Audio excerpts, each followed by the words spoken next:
Hello everyone, अस्सलाम वालेकुम।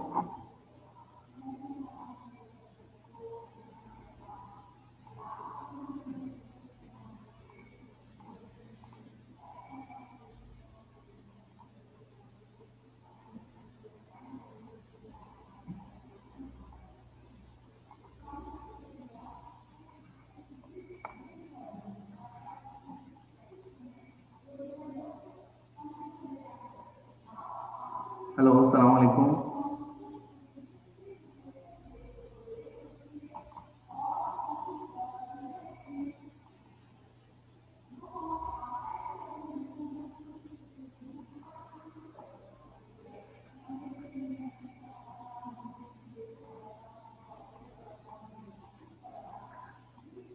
Hello student, अस्सलाम वालेकुम। अच्छा जी, आप लोग अपना फीडबैक मुझे चैट के ऊपर दे सकते हैं, चैट का ऑप्शन में।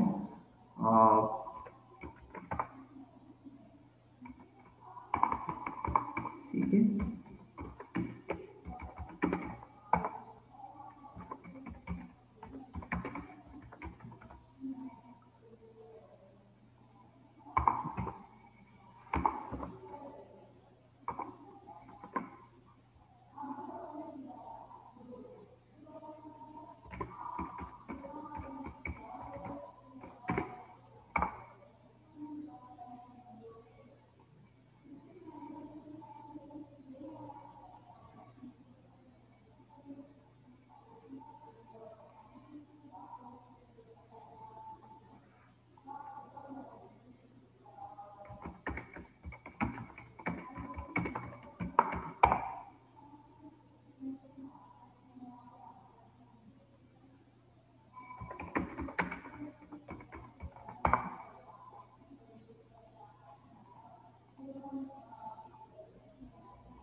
अच्छा, स्क्रीन शेयर हो रहा है आप लोगों को?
Hello friend,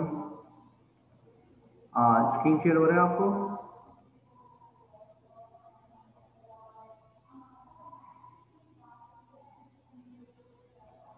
Contemporary issues in business ethics. Do you see the screen as well?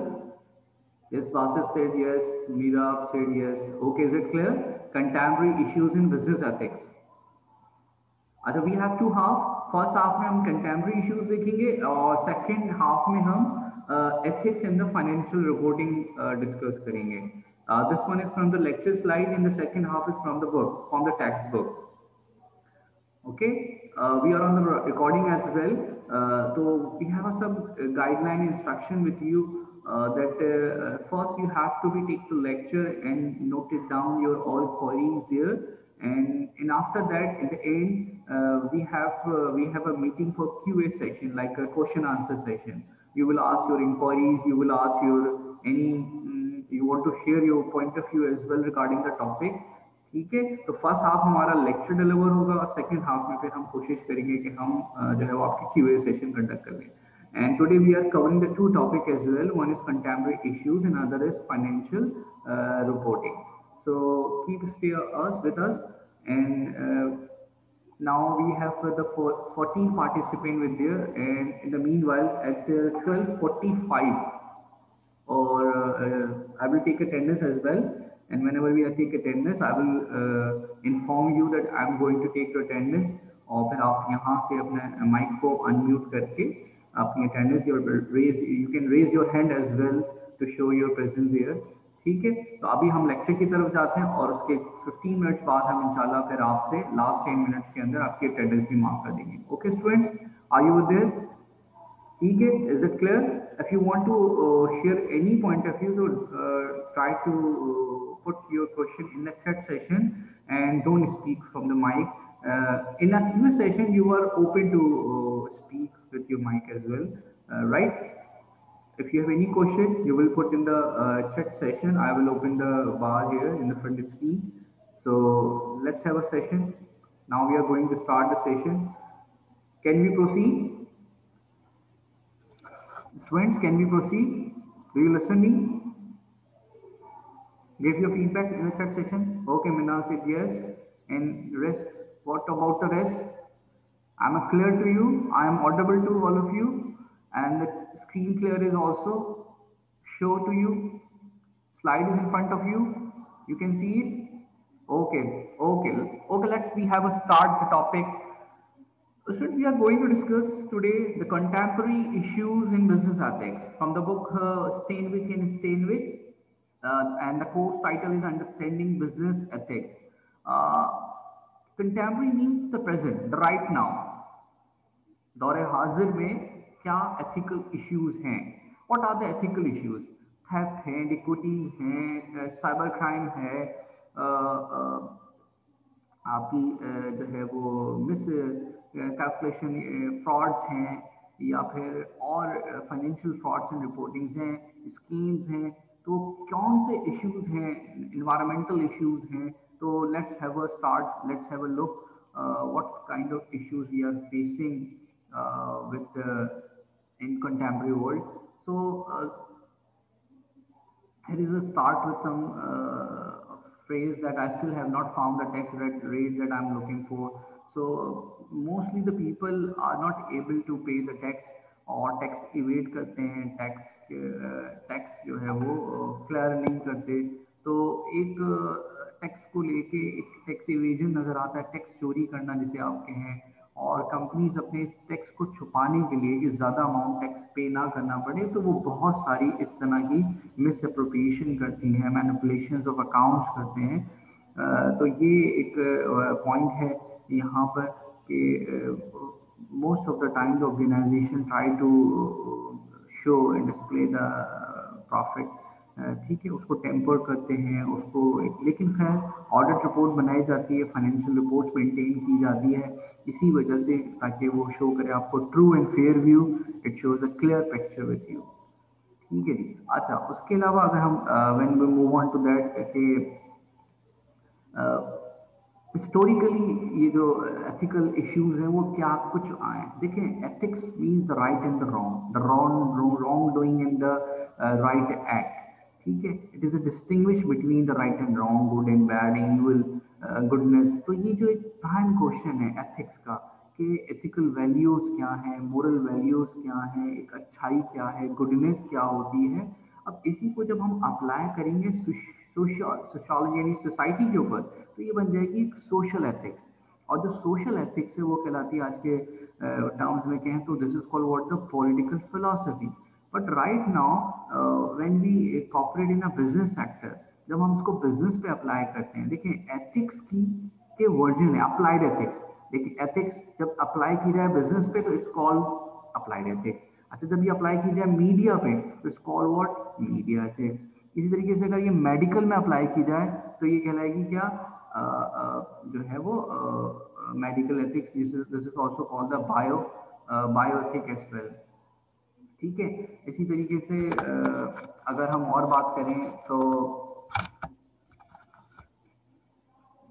ठीक, इसी तरीके से अगर हम और बात करें तो हमें जो है वो और क्या इश्यूज नजर आएंगे। whenever we apply the ethics in a particular field, we have to face some issues here. अच्छा, कैसे आगाज हुआ? अब यहाँ Socrates, Plato, Aristotle, Greek classic Greek philosophers हैं एथेन के शहर से निकले हुए लोग। और जब ये ट्रेड हुई, तिजारत हुई, कॉमर्स हुई, बिजनेस हुआ, तो उनको भी बहुत सारे एथिकल इश्यूज सामने आए, जिसमें इंटीग्रिटी, ऑनेस्टी, फेयरनेस, जस्टिस, ये इस तरह के इश्यूज हमें नजर आते हैं। लेकिन ये जो इश्यूज थे ये तो माशरे के हैं ना। अब माशरे में तो तमाम तरह एक्टिविटीज आ जाती हैं। अब क्या कमर्शियल एक्टिविटीज को हम अपनी जिंदगी से दूर कर सकते हैं? सवाल ये है कि हम ये कहें कि जो हमारी बेसिक प्रिंसिपल्स हैं वो अलग हैं, इंडिविजुअल लाइफ और बिजनेस इज अलग, सेपरेट। नो, बिजनेस तो कोई चीज़ ही नहीं है। बिजनेस का तो मतलब ये था, कॉमर्स का तो मतलब ये था कि आप अपने सर्वाइवल के लिए फूड, शेल्टर, क्लोथ का इंतजाम कर रहे हैं। तो अब जिस तरह से इंतजाम कर रहे हैं वो कैसा होना चाहिए? फेयर होना चाहिए, जस्टफुल होना चाहिए, एथिकल होना चाहिए।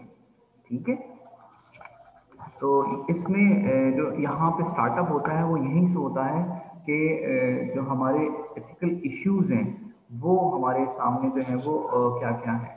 ऑलराइट, इसी तरह अगर हम बात करें और कंसर्न की कि बिजनेस को, बिजनेस इज क्वाइट सेपरेट, ये एक मिथ है ना। मिथ क्या है? मिथ ये है कि हम जो है वो we are not concerned, we are not businessmen are a very rational person, they are not concerned with the emotions of the people। तो ये बिल्कुल गलत मिथ है। तो इसी तरह हम देखते हैं, आगे बढ़ते हैं। तो सुकरात, प्लेटो, एरिस्टोटल से तो हमने एक बात का आगाज किया। इसी तरह 1960s में का एरे है जिसमें एक प्रॉपरली एकेडमिकली वे में लव्स बिजनेस एथिक्स को इस्तेमाल किया गया, यूज़ किया गया, बताया गया। और 1960s के जो आइडियाज़ हैं वो क्या हैं? वो बेसिकली एनवायरनमेंट को लेके इश्यूज थे कि जो एनवायरमेंटल इश्यूज क्रिएट हो रहे थे कॉर्पोरेट सेक्टर की वजह से। जैसे कि आप जानते हैं पोस्ट इंडस्ट्रियलाइजेशन, पोस्ट इंडस्ट्रियलाइजेशन जी, पोस्ट इंडस्ट्रियलाइजेशन का जो सबसे गहरा असर रहा वो factory, too much mass production और फैक्ट्री की प्रोडक्शन का सबसे गहरा असर किस पे पड़ा? इन्वायरमेंट के ऊपर। ठीक है, इन्वायरमेंट पे कैसे पड़ा? क्योंकि देखें, अगर हम प्रोडक्शन ऑफ गुड्स करते हैं तो उसके लिए हमें वुड चाहिए, हमें फ्रूट चाहिए, हमें वेजिटेबल चाहिए, हमें लैंड चाहिए, हमें नेचर का सहारा है। नेचर एनवायरमेंट को ही हम ट्रेड करेंगे। तो अब उसके अलावा फिर हम उसके केमिकल इस्तेमाल करते हैं, टॉक्सिकेंट होता है, और फिर वो उससे हम नेचर को क्या करना शुरू हो गए थे? ऑर्गेनाइजेशन डैमेज करना शुरू, पोल्यूशन क्रिएट होना शुरू हो गया, एयर पोल्यूशन, तो नॉइज पोल्यूशन, गार्बेज करने लगे, तो मरीन लाइफ जो है वो डिस्टर्ब हो गई। तो 1960s के अंदर सबसे बड़ा अनएथिकल इश्यूज ये था कि जो कॉर्पोरेट सेक्टर थी वो प्रॉफिटाइजेशन के अमल में इतना ही मधु हो गई कि वो भूल बैठे कि ये जो नेचर है इसको भी जो है वो प्रोटेक्ट करना है। और इस तरह से एक कॉन्सेप्ट डेवलप हुआ, वो था एसआर। एसआर यानी सोशल रिस्पॉन्सिबिलिटी। ये एक मूवमेंट थी कि हम सबकी एक शहरी जिम्मेदारी है, हम सबकी एक जिम्मेदारी बनती है कि पे it forward, return toward the society, कि हम इस सोसाइटी के से अर्न कर रहे हैं, इस एनवायरनमेंट से अर्न कर रहे हैं, तो एनवायरनमेंट को हमने डेवलप करना है। फिर गो ग्रीन मूवमेंट चली गई जिसमें दरख्त लगाओ और माहौल बचाओ, माहौल को आलूदा होने से बचाया जाए। तो ये आपने बड़े देखे होंगे डिबेट्स हैं कि भाई कार है उसके व्हील से, उससे धुएं से जो है वो माहौल ख़राब, माहौलियाती आलूदगी फैल रही है। तो ये जो 1960s का एरे है वो जो है वो इन्वायरमेंटल इश्यूज को लेके रेस करता है और फिर एक इन्वायरमेंटल एथिक्स जन्म लेती है। और ये हमारा एक चैप्टर भी है पूरा completely, later on we will discuss मोर।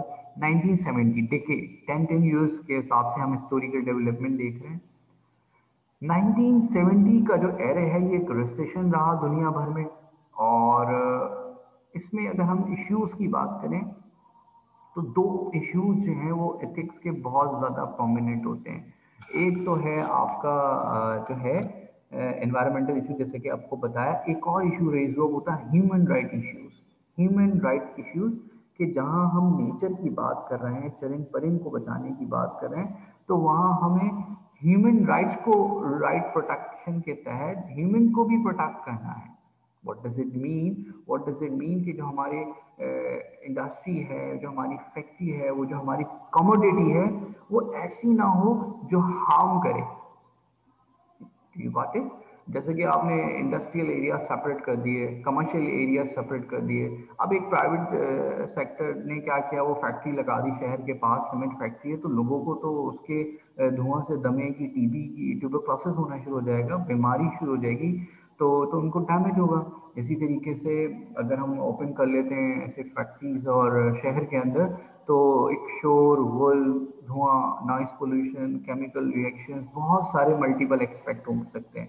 तो ह्यूमन की लाइफ भी, तो जैसे जहाँ हम चलन पलन और नेचुरल एनवायरनमेंट की बातें कर रहे हैं, वहीं हमें ह्यूमन की लाइफ को भी प्रोटेक्ट करना है। इसी तरीके से आपने देखा होगा जो प्रोडक्ट्स हैं उसके अंदर पेटेंट्स मेंशन किए जाते हैं और जितने भी प्रिकॉशंस हैं वो भी बता दिए जाते हैं। इवन थो द मेडिसिन के भी ड्रॉबैक्स बता दिए जाते हैं कि इसके साइड इफेक्ट्स क्या क्या होंगे।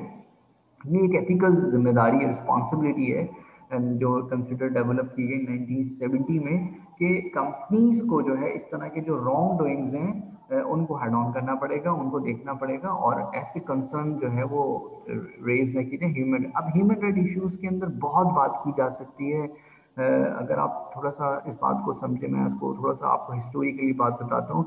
ये जो नेग्रोस थे, ब्लैक्स थे, इससे पहले जो है वो 17-18 सेंचुरी तक ऐसा हुआ करता था, इनको स्लेव कंसिडर किया जाता था। ये अफ्रीका में पूरे के पूरे जो है वो उनको किडनैप समझने, एक तरह से जहाज में, हेलीकॉप्टर में भर के लेकर आ गया और अपनी फील्ड में, अपने जो है वो बागात में, अपनी फैक्ट्रीज में लाकर उनको बंद कर दिया। अब उनको जिंदा रहना है तो काम करना है, काम करेंगे तो 2 वक्त का खाना मिलेगा, तो वो अपने सर्वाइवल के लिए काम करते थे। तो उनकी कोई मजदूरी नहीं है, बल्कि वो सिर्फ जिंदा रहने के लिए काम कर रहे हैं, यानी एक तरह के स्लेव कह लें।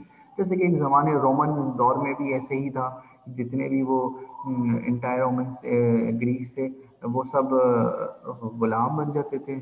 तो ये जो कॉन्सेप्ट है वो यही था कि इंसान की कदर नहीं है, इंसान को हम उसको यूटिलाइज कर रहे हैं।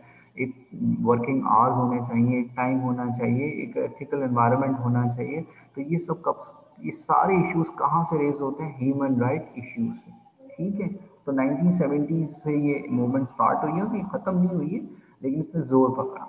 1980s में अगर हम एथिकली इश्यूज की बात करें तो जो मोस्ट हाईलाइटिंग इश्यूज था वो था फाइनेंशियल फ्रॉड।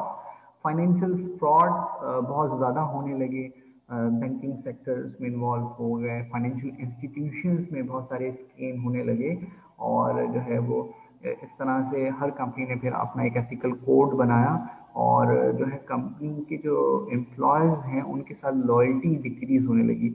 अब उसकी वजह बहुत सारी हो सकती हैं। हो सकता है उनको कोई ग्रीवेंस हो, या उनको वर्कलोड ज़्यादा हो, या उनको अच्छे से ट्रीट ना किया जा रहा हो। क्योंकि देखिए, जो मैंने अभी जैसे कि आपको बताया कि वर्कर्स को क्या कंसिडर किया जा रहा था, स्लेव। बल्कि देखा है ना आपने, नौकर बोले हैं ना, नौकर पेशा आदमी हूँ मैं, तो नौकरी लग जाए मेरी, तो हम जॉब का टाइटल ही नौकरी है। और बड़ा ही फख्र समझा जाता था, अरे भाई नौकर साहब हो गए, अरे नौकरी लग गई मेरी। तो नौकर यानी गुलाम और नौकर एक ही तो बात हो गई। अब ये लव्स चेंज हो गए, team, workers, employer, part of member, we are the family. तो ये जो बिहेवियर स्टडीज हैं उसने ये साइकोलॉजिकल वर्ड्स को भी एक तो स्टैटिक किया, साथ साथ मीनिंग्स भी बदल दिए गए कि जो उनको treat not don't like like labour, not a worker, और उनको गुलाम तो सब बनेंगे। तो ये कॉन्सेप्ट ये डेवलप हुआ 1980s में। यही एक है कि जो एम्प्लॉयज़ की लॉयल्टी थी वो जाती गई। शायद यही वजह रही कि उनको जब सप्रेस किया गया, उनको उनसे बहुत ज़्यादा काम कराए गए, या उनको तनख्वाहें उनको उनकी मतलब की ना मिल सकी। तो फिर देखिए उसने क्या किया, पैसे मारना शुरू कर दिए, यानी उसने स्कैमिंग शुरू कर दी, उसने फाइनेंशियल फ्रॉड करना शुरू कर दिए। तो ये जो 1980s के अंदर बड़े बड़े स्कैंडल्स, बड़े बड़े स्कीम्स बने, और जो इश्यूज रहे, फिर इसके अगेंस्ट फिर देखेंगे हम बहुत सारे कोडेक्स बने, प्रिंसिपल्स बने, कोड ऑफ कंडक्ट बने, फिर आगे जाके सिक्योरिटी एक्सचेंज कमीशन बना दुनिया में ताकि मॉनिटर कर सके वो पब्लिक कंपनीज को। फिर बहुत सारे इदारे वजूद में आए जिनका काम ये था कि एथिक्स को मेंटेन किया जाए। अच्छा जी, बिल्कुल ऐसे ही 90s हम देखते जा रहे हैं, जैसे जैसे आगे मामला बढ़ते जा रहे हैं। तो 1990s में यानी अगले 10 साल में एक और एथिकल इश्यूज जो बहुत ज़्यादा हाईलाइट था, ग्लोबलाइजेशन के इम्पैक्ट की वजह से। एक तो एनवायरमेंटल इश्यूज तो रहा, और दूसरा child labour issues. Child labour क्यों? क्योंकि वो बहुत सस्ता चीप लेबर आपको मिल जाता है, और मेहनत भी ज़्यादा कर लेता है।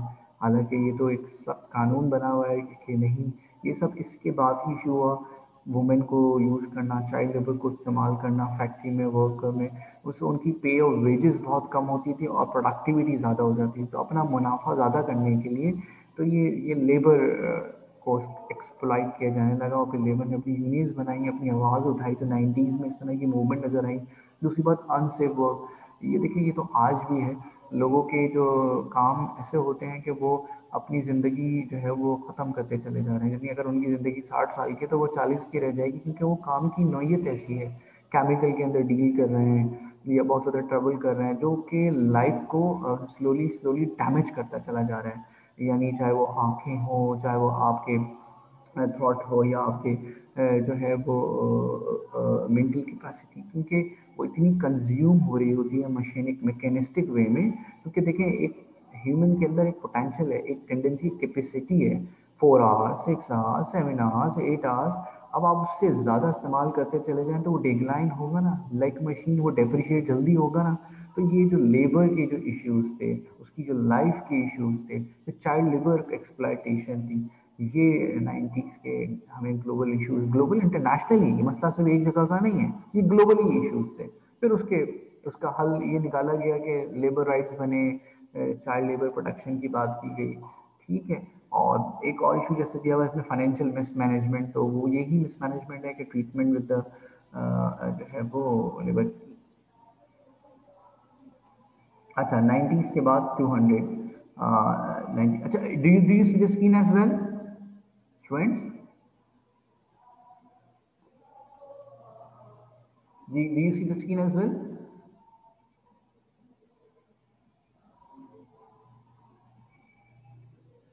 Do you see the screen as well? Yes, yes, sir. Okay, ठीक है।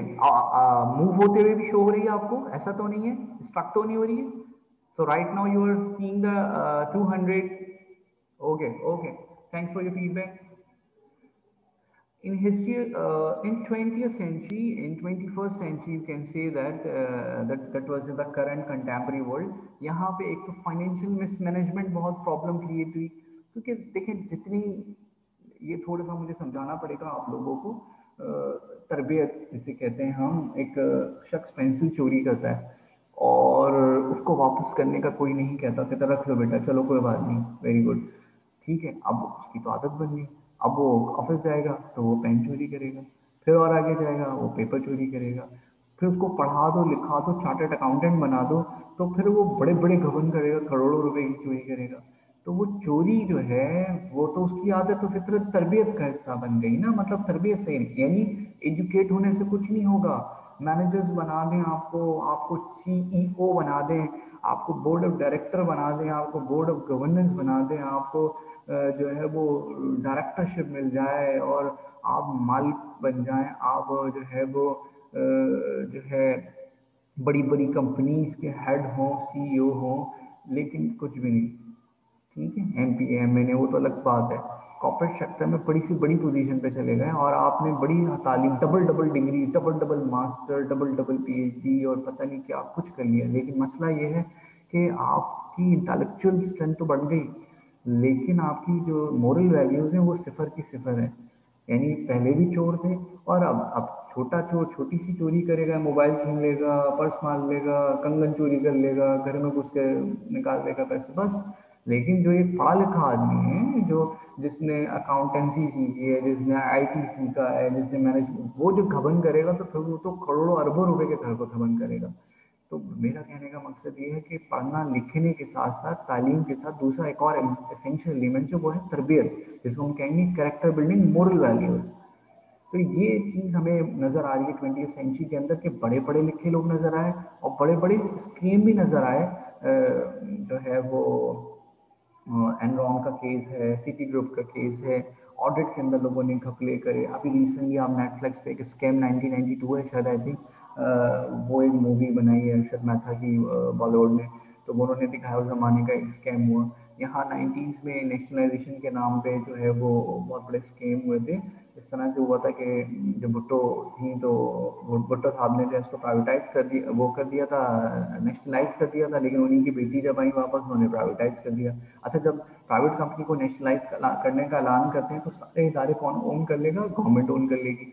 अब ऐसे में तो एक जबरदस्ती पकड़ दकड़ हो गई ना, कि नहीं बस आप छोड़ो और ये अब आज से हम ओन करते हैं। तो ये जो बहुत सारे ऐसे कानून हो गए, कानून, वो मुझे एक और मूवी याद आ, बदमाश कंपनी, वो वो लॉस को देखते हैं और लॉस को देख के स्कैम करते रहते हैं। या फिर एक और थी लेनार्डो डिकैप्रियो की, बहुत अर्ली मूवीज है उसकी जमाने की, catch me if you can, catch me if you can. तो हमें इस तरह के बड़े जदीद किस्म के फ्रॉड हमें नजर आ रहे होते हैं। अब आज के ज़माना ताला तोड़ के चोरी करने का तो रहा नहीं है, अब तो ताला चाबी पासवर्ड है, जिसे हम कहते हैं आज के ज़माने में साइबर क्राइम। बार बार ईमेल्स आते रहते हैं बैंक की तरफ से कि भाई हम नहीं कर रहे कॉल, हम नहीं कह रहे आपको वो जो है वो कोई मैसेज मेल नहीं करेंगे। डर है ना हमको। अगर आप, अब तो चलो ईमेल इंटरनेट बैंकिंग के बजाय वो तो फ़ोन बैंकिंग हो गया। एप्लीकेशन डाउनलोड कर लो, अब उसके अंदर आपके QR कोड हैं, उसके अंदर आपके जो है वो प्रोटेक्शन जो है कोड लगे हुए, पासवर्ड लगे हुए, तो वो भी अगर कोई आप शेयर करें और कोई आपका डाटा हैक कर ले तो चोरी। अब तो चोर तो है जो IT में एक्सपर्ट रखता हो, बेहतरीन किस्म का हैकर हो, तो वो बेहतरीन किस्म का आला दर्जे का चोर होगा, डिग्री सर्टिफाइड चोर कहलाएगा वो। ठीक है, बड़ी फिल्में देखिए, धूम 1 2 3 4 5, वो बता रहे हैं चोरियां कैसे करनी है। तो चोर को तो देख के खुश हो रहे हैं, तालियां बजा रहे हैं, अप्रेस कर रहे हैं कि भाई वाह वाह जबरदस्त, वाह वाह, ये तो हमारा हीरो है। तो ये जो 20वीं सेंचुरी है, यानी मेरा बार बार इस बात पे आपको तवज्जो मरकूज कराना है कि यहाँ पे इंटेलेक्चुअल बात हो रही है।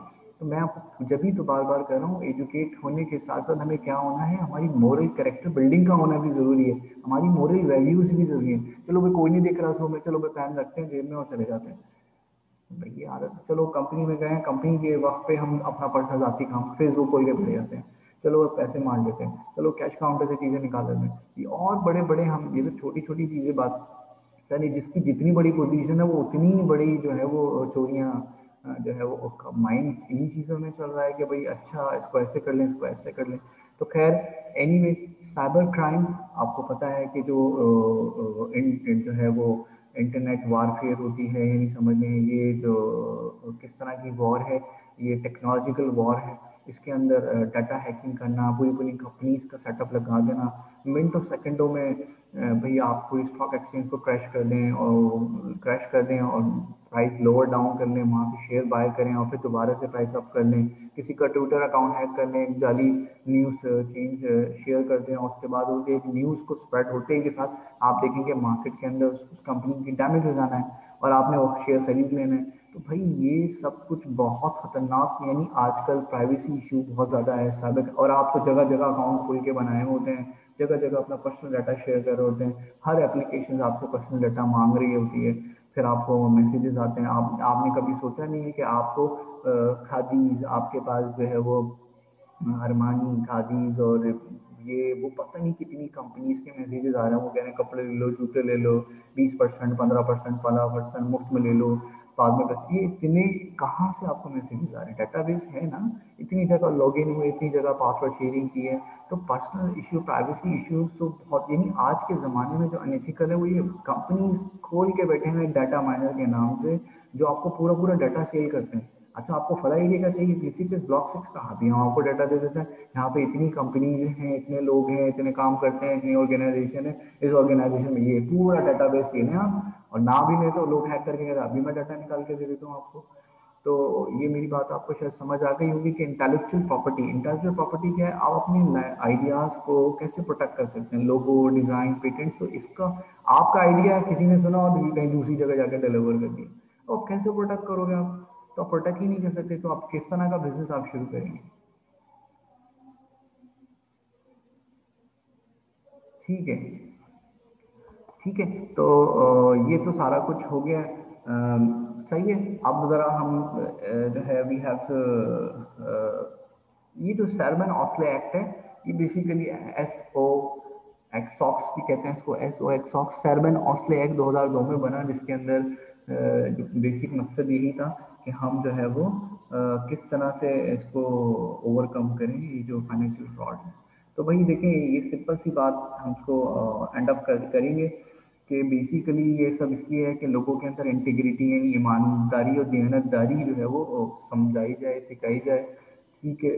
और हर रिलीजन, कोई रिलीजन चोरी करने का नहीं कहता, दयानतदारी, ऑनेस्टी, इंटीग्रिटी की बात करते हैं। और यही एथिक्स में भी यही तो बात है, सारा सबक ही यही है कि फेयर हो, जस्टिस हो, ऑनेस्ट हो, इंटीग्रिटी हो, मोरल वैल्यूज आपके पास कैरी ऑन हो।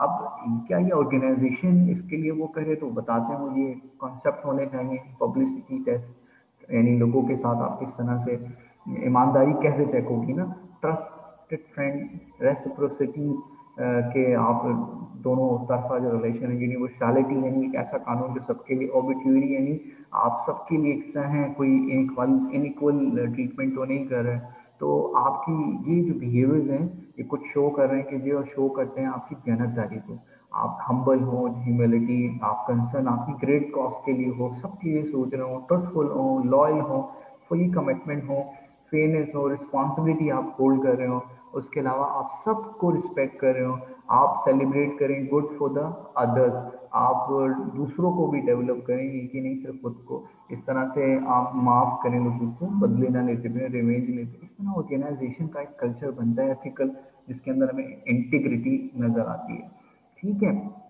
तो जैसे यहाँ बताया गया, जो मैनेजर है, मैनेजर जो है वो अपने अंदर कुछ ऐसे कानून बनाए, एक ऐसे अप्रोप्रिएट बिहेवियर जो एथिकल बिहेवियर सेट करे। ठीक है। जो मॉडल होगा ना, रोल मॉडल, वो ही अगर एथिकल प्रैक्टिसिंग नहीं करेगा तो बाकी तो फिर वो कहेंगे अरे भाई हमारा बॉस तो खुद दे रहा है, हमारा तो बॉस खुद चीट करता है, तो फिर हमारी तो ऑर्गेनाइजेशन में ही चीटिंग का कल्चर है, तो मैं एक ईमानदार होकर क्या करूँगा? तो ये नहीं होना चाहिए। Ethical manager are able to make their own rules, और वो एक एथिकल कल्चर बनाए, पूरे ऑर्गेनाइजेशन में कल्चर स्टेब्लिश करे। ठीक है। तो ये सारी बात हो गई। अब सवाल ये है कि इज एवरीवन अनएथिकल? अब ये भी नहीं है कि सारे लोग चोर हैं, या हम एक एक ऑर्गेनाइजेशन के यहाँ तो सारे लोग अनएथिकल हैं, तो ये कहना भी गलत होगा। ठीक है। या ये कहें सारे लोग पाक पारसा हैं, नेक हैं, ये भी कहना गलत नहीं होगा। तो अब हमें एक ऑर्गेनाइजेशन की बात करें तो organization is a group of people, many multiple individuals are there. तो हम उसको क्या करें, हम किस तरह से तो यहाँ पर उन्होंने बताया कि हमें हमें इस तरह की चीज़ों से अवॉइड करना है। फेवरेटिज्म, इन ग्रुप होते हैं कि जो आपके अपने ग्रुप के लोग हैं, उसमें आपका फेवरेटिज्म है जो बहुत होता है ऑर्गेनाइजेशन में, या फिर आपका कॉन्फ्लिक्ट ऑफ इंटरेस्ट आ गया, तो आप कुछ अनएथिकल कर रहे हैं, या आप बाइस, प्रिजुडाइज मतलब बाइस हो गया, स्टीरियोटाइप हो गया आप, ये तो सारे ऐसे ही होते हैं, ये लोग तो हैं ही ऐसे, वो लोग तो अच्छे होते हैं, ये लोग तो बुरे होते हैं, ये आपने बेसिकली ये एक डिवाइड लाइन क्रिएट कर दी। ठीक है। तो ये सारा जो आर्ग्यूमेंट है बिल्कुल क्लियर हो गया। इसमें क्या बताना चाह रहे हैं, वो यही बताना चाह रहे हैं कि चीटिंग कल्चर को ख़त्म करना पड़ेगा ग्लोबली और वर्ल्ड वाइड, यही कॉन्सेप्ट रहा, और एक एथिकल कल्चर को प्रमोट करना पड़ेगा। ठीक है। चीटिंग कल्चर एक को देख के एक सीखते हैं, तो कोई कानून साजी की जाए और जो टॉप मैनेजमेंट की तरफ से कोई ऐसे स्टेप्स लिए जाएं। तो ये बहुत सारे इस तरह के उन्होंने केसेस दिए बताए हैं कि ऑर्गेनाइजेशन में होते आए, और ये वो जो मैंने अभी आपको पढ़ा है उसका सम अप है पूरा का पूरा कि किस किस तरह से जो है वो टाइम स्केल में रहा है। और फिर ये कुछ जनरेशन वाइज ये कुछ इश्यूज हैं जिसके परसेंटेज टेबुलर में दिए हुए कि किस ज़माने में कौन सा इश्यूज जो है वो ज़्यादा हाईलाइट रहा। ठीक है, तो इसका एंड अप क्या है, हम उसको कंक्लूड करते हैं, वो ये है कि हमें एथिकल कल्चर डेवलप करना है, चीटिंग कल्चर को डिक्लाइन करना है। दूसरी बात, हमने एक रोल ऑफ ट्रस्ट बताना है। एथिकल कंडक्ट कहते हैं बेटा कोर्स ऑफ एक्शन को, कि हमें एथिकल कंडक्ट करना है, एथिकल एक्शंस रखनी है डिसीजन मेकिंग के वक्त। ठीक है, और कोई ना कोई पॉलिसीज बनाते वक्त, प्रोडक्ट मेकिंग करते वक्त हमें क्या करना है, एथिकल जो है वो चीज़ों को कंसर्न करना है। फिर एक मूवी मुझे एक और याद आ गई आपको, अगर आपने देखी हो, सोशल नेटवर्क। तो सोशल नेटवर्क बेसिकली ये जो फेसबुक का मालिक है जो हमारा ये मार्क जुकरबर्ग, तो वो उनके साथ दो और उसके क्लासमेट होते हैं, वो क्लेम करते हैं कि भाई हमारा फेसबुक वगैरह नहीं, हमारा फेसबुक है। तो वो पूरा केस चलता है, वो यही होता है कि किसने, कौन फेयर है कौन अनफेयर है। तो रोल ऑफ ट्रस्ट, यही बात बताना मकसद यही है कि हमें कोई सक्सेस चाहिए, हमें कामयाब होना है, मगर ऐसे नहीं कि हम किसी दूसरे के कंधे पे या दूसरे को गिरा के दूसरे को के साथ हम जो है वो अनफेयर करके को बिजनेस स्टैब्लिश करें। ठीक है, तो ये सारा कुछ इस चैप्टर का था एलिमेंट। ठीक है, तो अब हम जो है वो इसको एंड करते हैं। If you have any question you can go for it.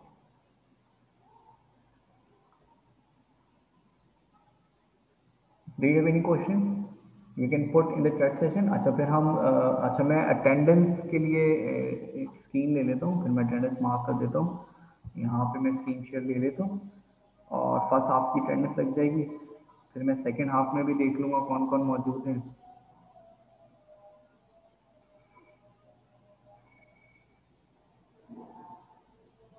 ठीक है, जो मुझे अच्छा, ये कौन है, किम तायू? बेटा अपने आप को रीनेम करो बेटा, इस तरह के ओछे नाम नहीं रखो। अब ये किम तयू कौन है, हमें क्या पता ये किम तयू कहाँ से आए हैं, कौन है? तो जो क्लास के नाम है वही रखें, नहीं तो फिर ये मैं एब्सेंट मार्क हो जाएगी, मुझे पता थोड़ी किम नाम का तो कोई भी नहीं। किम तयू कौन है, हमें क्या पता ये कहाँ से आए हैं, ब्राज़ील से आए हैं, मलेशिया से आए हैं, कहाँ से आए हैं?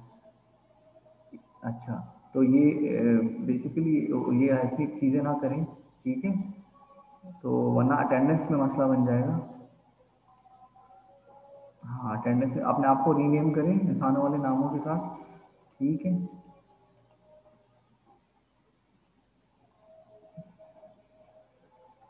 चलें, एनी क्वेश्चन?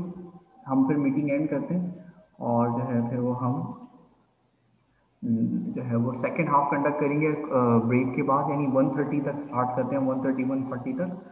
आप थोड़ी सी ब्रेक ले लें, ब्रेक के बाद हम स्टार्ट करेंगे सेकेंड हाफ, उसमें फिर हम फाइनेंशियल रिपोर्टिंग पढ़ेंगे। ठीक है, मैंने स्क्रीन ले लिया, मैं आपके अटेंडेंस मार्क कर दूँ। कुछ है, कोई कुछ कहना चाहता है? जी जी बोलिए, किसी का माइक ओपन हुआ था, कोई कुछ कहना चाहता है? जो लोग प्रेजेंट हैं उनके यहाँ, हाँ, anyone want to say something, कुछ कहना चाहते हैं? सर मैं हूँ का मतलब मुझे कैसे पता लगेगा ये मैं कौन है? सर ऐसे मजा नहीं आ रहा सर, तो सीरियस पढ़ा रहे हैं सर आप। सर मैं किम थे होंग, मैं हूँ ईशा ताहिर। नहीं, नाम चेंज करो बेटा, मैं तो फिर किम की अटेंडेंस लग जाएगी ना, आपकी नहीं लगेगी। तो सर आप मेरी लगा दें, किम थे होंग, मतलब मैं ईशा ताहिर। मैंने तो अटेंडेंस में किम नाम लिख के उसके आगे प्रेजेंट कर दिया। हाँ, अब इसको रीनेम करना किसके नाम पे सर? किम के नाम से मैंने अटेंडेंस लगा दी। अरे सर कोई बात नहीं, उसका नाम मेरा नाम एक ही बात। अच्छा चले, फिर ये एडमिट कार्ड किम के नाम से ही आएगा फिर, सही है। और केयू में भी इसको एनरोल करा लेंगे हम, केयू भी नहीं सर नहीं। अच्छा, किसको पता नहीं आ रहा था, कौन था ये? सर मैं कैसे, मैं का नाम तो बताओ। अच्छा, कौन सर मैं जैन सर। अच्छा, जैन बेटा, फिर मजे के लिए क्या करूं मुझे बताओ। सर कुछ सर थोड़ा सा मजाक मस्ती बीच में कर लिया करें सर, मजाक? ऐसे कैसे चलेगा सर? अच्छा, तो रिकॉर्डिंग ऑफ करनी पड़ेगी ना फिर।